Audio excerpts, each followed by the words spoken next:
commercial right here.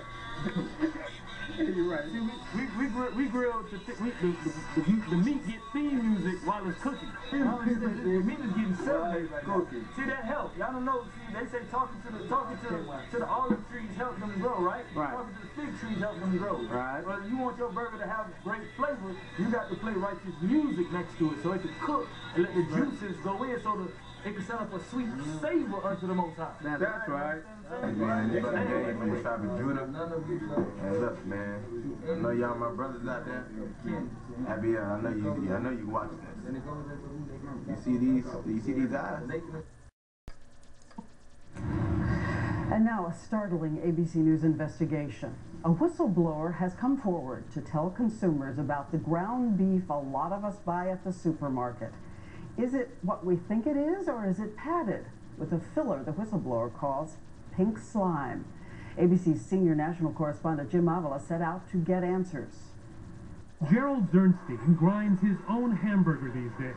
Why? Because this former USDA scientist, now whistleblower, knows that 70% of the ground beef we buy at the supermarket contains something he calls pink slime.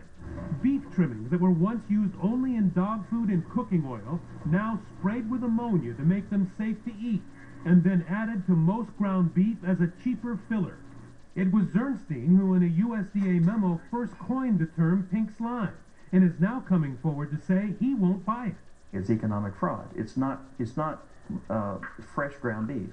It's a substitute. It's a cheap substitute being added in. Zernstein and his fellow USDA scientist Carl Custer both warned against using what the industry calls lean, finely textured beef, and is widely known now as pink slime. But their government bosses overruled them. Why didn't you consider it beef? Because it was a salvage product. Leftovers? Fat that had been heated at low temperature and the excess fat spun out. Here's how it's done. Those waste trimmings are gathered, simmered at low heat to make it easier to separate fat from muscle, put in a centrifuge and spun to finish the separation. Next, the mixture is sent through pipes where it's sprayed with ammonia gas to kill bacteria, and finally compressed into bricks and flash frozen for shipment to meat packers and grocery stores where it's added to most ground beef. And it doesn't have to appear on the label, because over objections of its own scientists, USDA officials with links to the beef industry labeled pink slime meat. The undersecretary said, "It's pink, therefore it's meat." ABC News has learned the woman who made the decision to okay the mix is former Undersecretary of Agriculture Joanne Smith, a call that led to hundreds of millions of dollars for Beef Products Inc., the makers of pink slime. When Smith stepped down from USDA, BPI's principal supplier appointed her to the board of directors, where she made at least $1.2 million over 17 years. She did not return our calls for comment.